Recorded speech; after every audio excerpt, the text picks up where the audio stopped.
రాజ్యసభ ఎన్నికల తర్వాత హిమాచల్ ప్రదేశ్లో రాజకీయాలు పూటకో మలుపు తిరుగుతున్నాయి.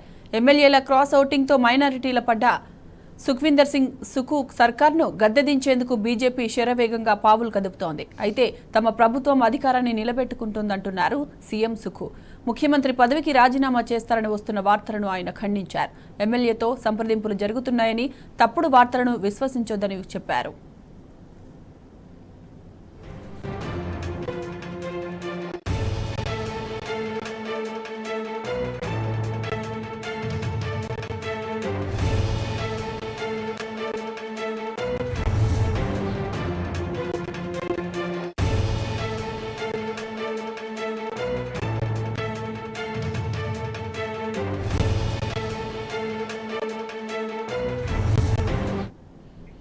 ఇటు ప్రభుత్వ ఏర్పాటుకు బీజేపీ కూడా సన్నాహాలు చేసుకుంటోంది. మరికొద్దిసేపట్లో రాష్ట్రంలో పరిస్థితి పూర్తిగా మారిపోతుందని, రాష్ట్రంలో తమ పార్టీ ప్రభుత్వాన్ని ఏర్పాటు చేయబోతుందని చెబుతోంది బీజేపీ. ఈ నేపథ్యంలోనే పార్టీ ఎమ్మెల్యేలతో కలిసి రాజ్భవన్కు వెళ్లి గవర్నర్తో భేటీ అయ్యారు బీజేపీ శాసనసభాపక్ష నేత జైరాం ఠాకూర్. సభలో బలపరీక్ష నిర్వహించాల్సిందిగా గవర్నర్ శివప్రతాప్ శుక్లాను కోరారు. ఇదిలా ఉంటే ఇవాళ జరిగిన అసెంబ్లీ సమావేశాల్లో గందరగోళం నెలకొంది. దీంతో సభ నుంచి 15 మంది బీజేపీ ఎమ్మెల్యేలను సస్పెండ్ చేశారు స్పీకర్. మరోవైపు కాంగ్రెస్ కు గట్టి షాక్ తగిలింది. మంత్రి విక్రమాదిత్య సింగ్ తన పదవికి రాజీనామా చేశారు. ప్రస్తుత పరిస్థితిలో ప్రభుత్వంలో కొనసాగలేమన్నారు. అనుచరులతో సంప్రదింపులు జరిపి భవిష్యత్తు కార్యాచరణపై నిర్ణయం తీసుకుంటారని చెప్పారు విక్రమ్.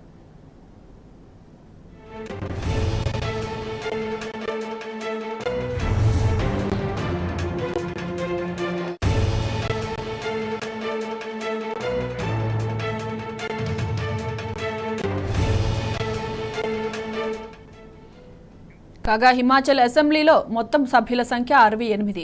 కాంగ్రెస్ కు అసెంబ్లీలో 40 మంది సభ్యులు, బీజేపీకి 25, స్వతంత్రులు 3 ఉన్నారు. రాజ్యసభ ఎన్నికల్లో 6 కాంగ్రెస్ ఎమ్మెల్యేలతో పాటు 3 స్వతంత్రులు కూడా బీజేపీకి ఓటు వేయడంతో ఆ పార్టీ బలం ఒక్కసారిగా 34 పెరిగింది.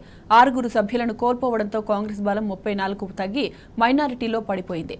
ఇక ప్రభుత్వం ఏర్పాటు చేయడానికి కావలసిన ఒక్క సభ్యుని మద్దతు కూడగట్టడం బీజేపీకి పెద్ద కష్టమేమి కాదంటున్నారు రాజకీయ విశ్లేషకులు. ఇక ఇదే అంశానికి సంబంధించిన పూర్తి డీటెయిల్స్ మా ప్రతినిధి లివిల్ అందిస్తారు. లివిల్.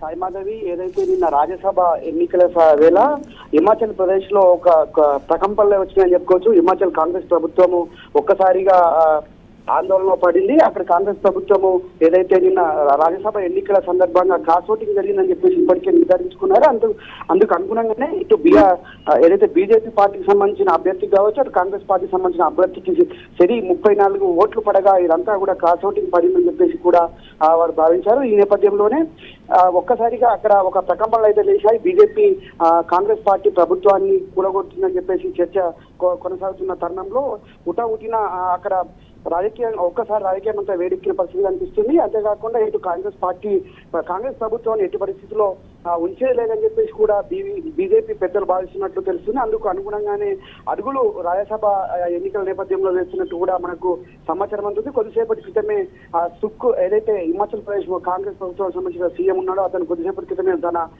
ముఖ్యమంత్రి పదవికి రాజీనామా చేశారు. అయితే ఇప్పటికే కాంగ్రెస్ హైకమాండ్ సైతం డీకే శివకుమార్ ని దూతగా పంపించారు. డీకే శివకుమార్ అక్కడ కాంగ్రెస్ పార్టీ వ్యవహారాలన్నీ చూస్తారు, ప్రభుత్వానికి ఎలాంటి ఇబ్బందులు లేకుండా చూసుకుంటారని చెప్పేసి కూడా డీకే శివకుమార్ ట్వీట్ చేసిన పరిస్థితి కనిపిస్తుంది. అయితే 34 మంది అభ్యర్థులు ఉండగా 6 స్వతంత్రులు ఉన్నారు. వీరంతా కూడా ఎటువైపు మొగ్గు చూపుతారు అనేది కొంత ఆసక్తి లాగుంది. అయితే ఇప్పటికిప్పుడైతే బీజేపీ అధికారాన్ని చేపడుతుంది. ఖచ్చితంగా బీజేపీకే హెడ్జ్ ఉంది, బీజేపీకే అధికారం వచ్చే అవకాశం ఎక్కువగా ఉన్నట్టు, బీజేపీ సైడ్ ఇంకొంతమంది కాంగ్రెస్ ఎమ్మెల్యేలు మొగ్గు చూపే అవకాశం ఉన్నట్లు కూడా మనకు రాజకీయ విశ్లేషకుల నుంచి అందుతున్న సమాచారం ప్రకారం బీజేపీ అధికారం చేపడుతుందనే ఒక స్పష్టమైన మెజారిటీతో అక్కడ బీజేపీ అధికారంలోకి వస్తుందని చెప్పేసి కూడా మనకు సమాచారం అందుతుంది. మొత్తం చూసుకున్నట్టయితే ఈ రాజకీయ వ్యవహారం అంతా కూడా కేవలం దేశంలో 3 రాష్ట్రాల్లో అధికారంలో ఉంటే హిమాచల్ ప్రదేశ్ లో అధికారంలోకి వచ్చింది. అక్కడ హిమాచల్ ప్రదేశ్ లో నిన్న రాజ్యసభ ఎన్నికల నేపథ్యంలో బీజేపీ ఒక్కసారిగా ఊహించని రీతిలో కాంగ్రెస్ కు దెబ్బ కొట్టిందని చెప్పుకోవచ్చు.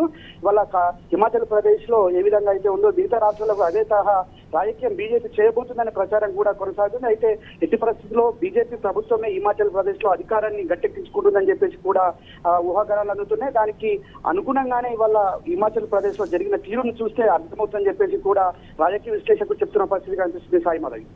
Right, Level. Thank you.